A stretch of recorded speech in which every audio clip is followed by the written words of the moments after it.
Hey boys and girls, we are on lesson 16-3, continue to classify quadrilaterals. You'll need your workbook and a pencil. Alrighty, here's our learning goal. You can read it with me. I can identify how special quadrilaterals are related to each other. Okay, open your books to page 629. Make sure you're ready to follow along for our solvent share. You're going to look at the quadrilaterals below, and in the table, write the letter for all the figures that are trapezoids. Then you'll do the same with parallelograms, rectangles, squares, and rhombuses. I want you to try this on your own, and then we'll check all together. Okay, let's go ahead and look for our trapezoids. So if I am looking through, I'm looking for one pair of parallel lines for trapezoids. So I'm noticing that R, S, and look at, I think O, yep, are all going to be trapezoids there. If I'm looking at this one, this bottom line to me looks like it's slanted up a little bit, or that top one is slanted down a little. So not quite a set of parallel lines there, so we'll put O, S, and R here. Okay, parallelograms have two sets of parallel lines. So I know my N is going to be a parallelogram. V is going to be a parallelogram because that line and this guy and that guy are parallel. That only has one. L is a parallelogram.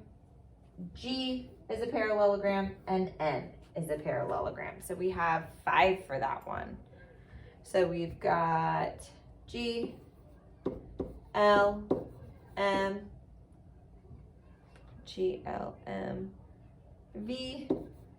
Oh, sorry. Oh, smart board. Not so smart anymore, huh? Okay. V and N. Okay, let's go ahead and look for our rectangles. So rectangles have 4 right angles in there. So if I'm looking at all of these shapes, there's none with 4 right angles because they're all slanted. So G right here is going to be our only rectangle. So you'll notice G is a parallelogram and a rectangle.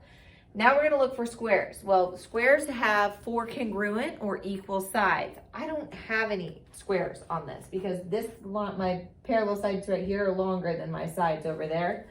So there are no or none. Alrighty, for rhombuses, I am looking for a shape that has 4 congruent sides and is a parallelogram, but it doesn't have to have right angles. So that is going to be my V. Whoop.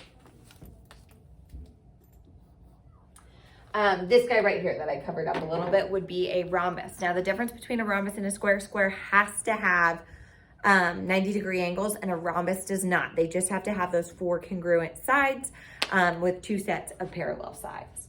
Okay, let's go ahead and take a look at our essential question. All right, how are special quadrilaterals related to each other? So this Venn diagram shows how special quadrilaterals are related to one another. How can we use the Venn diagram to describe other ways to classify a square? So if you find where the square is, we can then see everything else that's around the square also classifies a square. So we've got square, rectangle, rhombus, parallelogram, quadrilateral. So the more the more circles or shapes that it's inside, so you can see like it's inside of that, inside of that, inside of that, and inside of that, that's how many classifications it can have. What does this diagram show about how a trapezoid relates to other special quadrilaterals? Well, if you look at the trapezoids all the way over here, they're kind of on their own little island, right? They're off on their own. They are not parallelograms, rectangles, squares, or rhombuses. They are only quadrilaterals because they don't have 2 sets of parallel sides. So each Venn diagram shows a category of a quadrilateral. The items in overlapping sections belong to more than one group, just like we said with the square. Square is also a rectangle, rhombus, parallelogram, and quadrilateral. In the diagram, the circle for a trapezoid does not intersect with any others, and it shows that it's just a quadrilateral, but never a parallelogram, rectangle, rhombus, or square, and that's because it only has 1 set of parallel sides, not 2. Okay, here is our guided practice. We are gonna go ahead, let's look at number 1. Explain how the Venn diagram on page 630 shows that every rectangle is a parallelogram. So go ahead and explain on your own, and then let's check all together. How does that Venn diagram explain how every rectangle is a parallelogram? Okay, so if you look back at that page, the rectangle circle is completely inside of the parallelogram.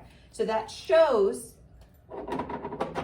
so the rectangle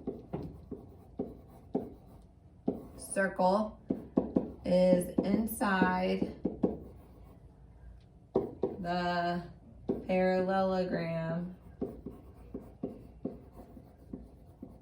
And I'm going to do circle.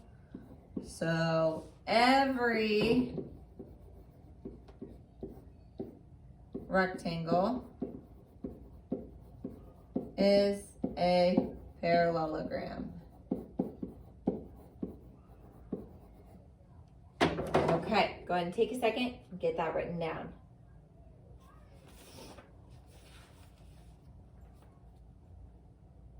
Okay, let's go ahead and take a look at number 2. It says, how are a rectangle and a rhombus alike? So if you look back at that chart, we've got a rectangle and a rhombus. They fall within one category. What category do they fall in? Parallelogram. So we could say both are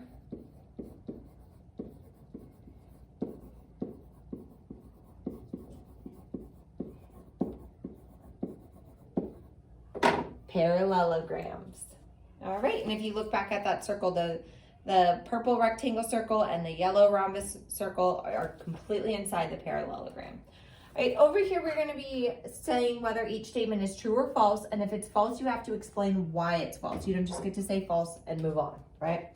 So all rectangles are squares. So both squares and rectangles have 90-degree angles. Both of them have straight, four-sided, straight line figure, closed figure. However, squares have something special. Squares, you have to have 4 congruent sides or 4 sides that are the same length. Rectangles don't have that. So false, sorry, my smart board's being weird. False, rectangles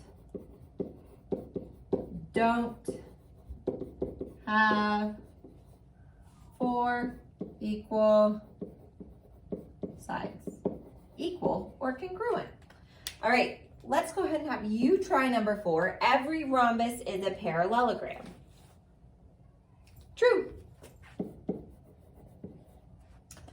And that's because parallelogram has 2 sets of parallel sides. Rhombus has 2 sets of parallel sides.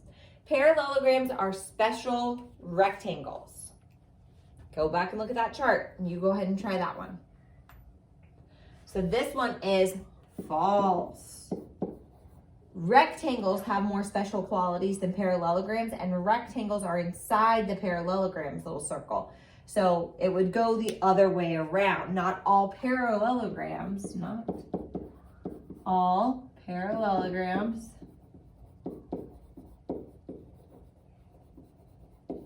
have 90-degree angles, and that's what makes the rectangles more special than the parallelograms.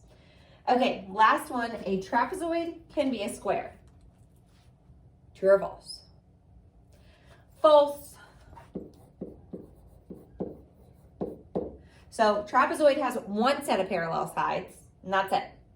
A square, so we could just say that. A trapezoid. That doesn't have an E on the end, and it has an E where the first I is. There we go. Trapezoid